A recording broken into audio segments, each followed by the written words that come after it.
Bom dia, gente! Sejam bem-vindos! Chegamos! Sacrifício seu voador. Sextou, bora?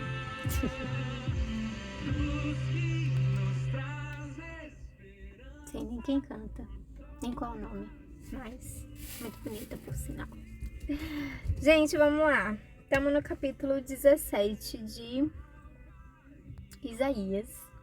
E hoje a gente vem vindo aí, né, de uma sequência de condenações ali, sentenças a respeito de Moabe, da cidade de Moabe, país de Moabe, é país, nação de Moabe, sei lá, enfim. E agora vai ser sobre Damasco, Síria e Israel.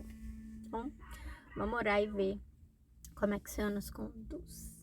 Amém, Jesus. Obrigada, Paizinho, pelo dia de hoje, por essa semana, Deus, porque encerramos ela mais uma vez em Tua presença, com vida, com fôlego nos nossos pulmões, podendo, sabe, Deus, levantar e ir para os nossos trabalhos.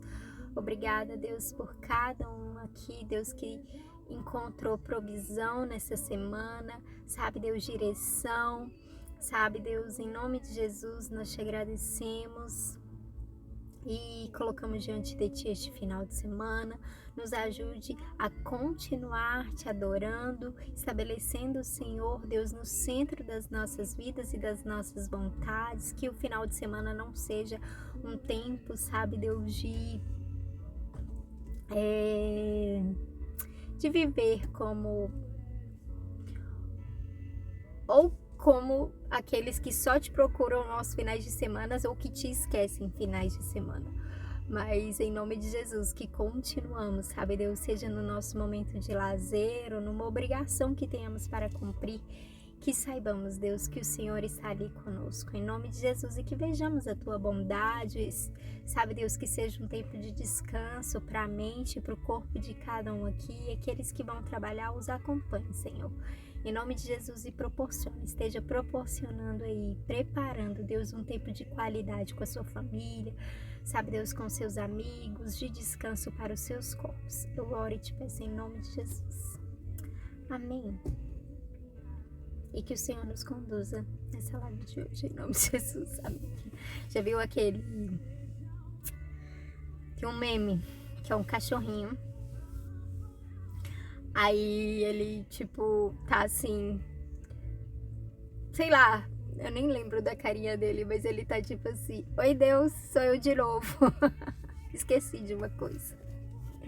Enfim, vamos. Capítulo 17, então vai dizer assim...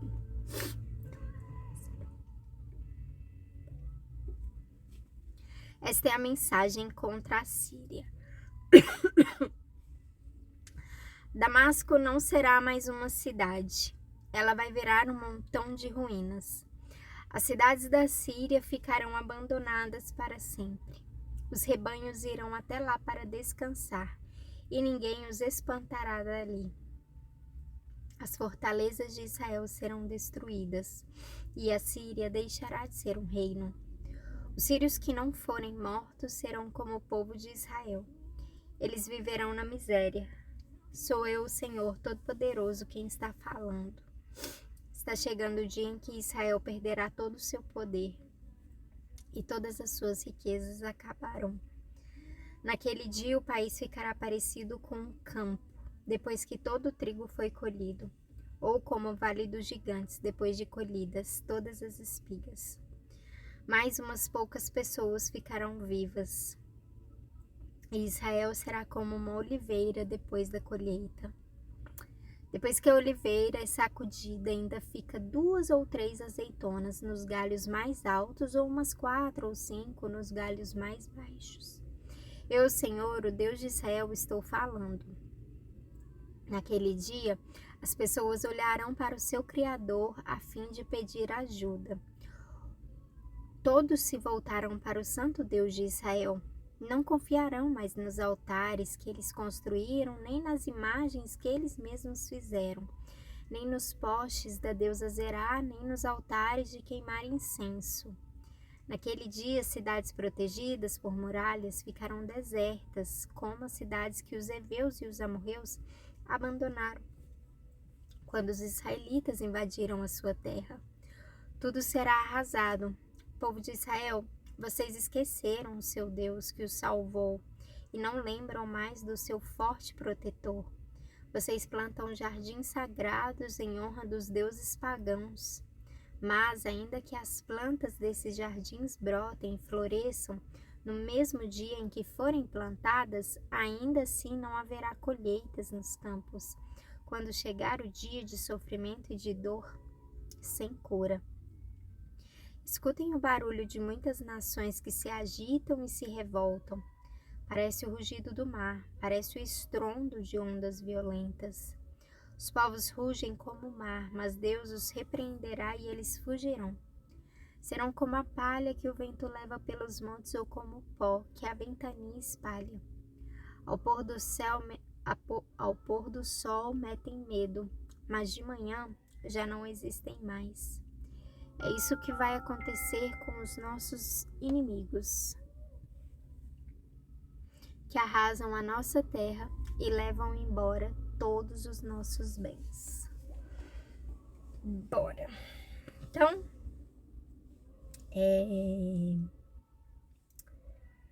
primeira coisa que eu achei interessante é quando fala assim: Damasco não será mais uma cidade. Aí eu coloquei nas minhas anotações: será uma fruta. Aí eu já fui ler de novo, eu fiquei, oxi, por que eu fiz essa brincadeira? Eu falei, será uma fruta? Por quê? Aí depois que eu lembrei, é fruta. Damasco é uma fruta agora. Enfim, Damasco é uma cidade. Vamos começar contextualizando um pouco de Damasco. Damasco, ele era ali uma região a 200 quilômetros a nordeste de Jerusalém. Nossa, Marina, você já foi nessa cidade? Não, peguei nas referências. E ali foram lugares de acontecimentos importantes. Mais à frente, bem mais à frente, nós teremos ali a conversão de Paulo. Conversão não, né? No caso, o encontro dele com Jesus. Quando Jesus fala com Saulo ainda, por que você me persegue? Saulo está a caminho de Damasco. E que mais? Aí diz também nas referências que foi o lugar onde Eliseu curou Naamã. Que mais? É isso. Mas eu não lembro dessas partes. Então, mas a gente acredita. Enfim, e aí vai dizer que vai virar um montão de ruínas. Eu não sei se na época da destruição de Israel também veio a acontecer essas destruições, né? De Moabe, ou se ainda é uma profecia a ser. Enfim, gente, a gente nem sempre sabe das coisas. Mas enfim, então aqui vai também colocar os dois meio que no mesmo balaio, tanto Damasco quanto Israel. Vai falar que eles seriam destruídos. E aí, vamos ler algumas partes importantes. Sírios que não forem mortos serão como o povo de Israel, eles viverão na miséria. Sou eu, Senhor Todo-Poderoso, quem está falando. Está chegando o dia em que Israel perderá todo o seu poder e todas as riquezas acabarão. Naquele dia, o país ficará parecido com um campo depois que todo o trigo for colhido, ou como o vale dos gigantes depois de colhidas todas as espigas. Mas umas poucas pessoas ficarão vivas. Israel será como uma oliveira depois da colheita. Depois que a oliveira é sacudida, ainda fica 2 ou 3 azeitonas nos galhos mais altos e umas 4 ou 5 nos galhos de baixo. Eu, o Senhor, o Deus de Israel, estou falando. A gente sabe que isso aconteceu, a gente sabe que isso já aconteceu, né? A gente pode ver, então, lá em segunda Crônica, Segunda Reis, enfim, tem aí essas pessoas que, né, grande parte foi levada cativa, porém algumas ainda ficaram em Israel. E que mais? Então, aí vai dizer, naquele dia as pessoas olharão para o seu Criador a fim de pedir ajuda. Todos se voltarão para o Santo Deus de Israel. Não confiarão mais nos altares que eles construíram, nem nas imagens que eles mesmos fizeram, nem nos postes da deusa Zerá, nem nos altares de queimar incenso. Enquanto aqueles deuses estavam dando prosperidade, fertilidade, aquilo que aquele povo desejava, eles estavam servindo, queimando incenso. Mas no dia que Deus mostrou que eles não eram de nada, que nada do que o que eles estavam vivendo era de fato por proteção ou por provisão daqueles deuses, eles perderam a confiança nesses deuses e eles se voltaram para o Senhor, falaram: Deus realmente está cumprindo aquilo que ele dizia. E aí vai dizer que eles se voltaram para o Senhor, né? Que eles vão pedir ajuda para o seu Criador. E aí, olha que interessante. Povo de Israel, vocês esqueceram o seu Deus que os salvou e não lembram mais do seu forte protetor. Vocês plantam jardins sagrados em honra dos deuses pagãos. Mas ainda que as plantas desses jardins brotem e floresçam, no mesmo dia em que forem plantadas, ainda assim não haverá colheitas nos campos, quando chegar o dia de sofrimento e de dor sem cura. Não era isso que eu queria ver. Aqui, ó. Não é esse. Aqui. Naquele dia, no versículo 9, naquele dia, as cidades protegidas por muralhas ficarão desertas como as cidades que os heveus e os amorreus abandonaram quando os israelitas invadiram a sua terra. Tudo será arrasado. Então, gente, está dizendo que uma vez os israelitas invadiram, né? Quando Deus prometeu a terra a Abraão, quando Moisés libertou o povo do Egito, quando Moisés os direcionou ali para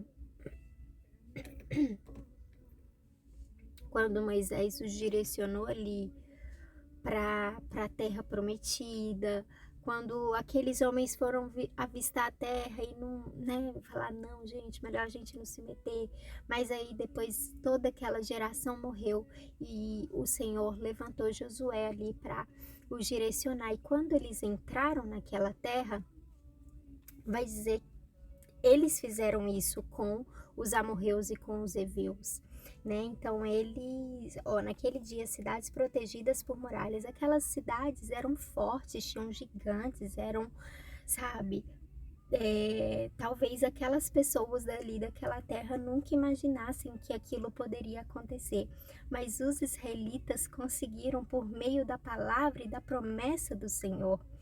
Mas, sabe, eles conseguiram e passou o tempo e eles deixaram se tornar iguais àqueles povos, ou ainda pior, que o Senhor vai falar na palavra dele que eles se tornaram pior, fizeram práticas ainda piores, adoraram mais deuses do que eles, e por causa disso eles foram vomitados da terra e agora os israelitas estavam nessa condição. Então, pra gente fechar, né, com uma reflexão a nosso respeito, sabe? O que Deus, sabe, falou que era promessa para você, que você entrou na sua terra prometida, ou o que Deus te deu, ou o que Deus fez por você, e que hoje você tá fazendo ainda pior, sabe?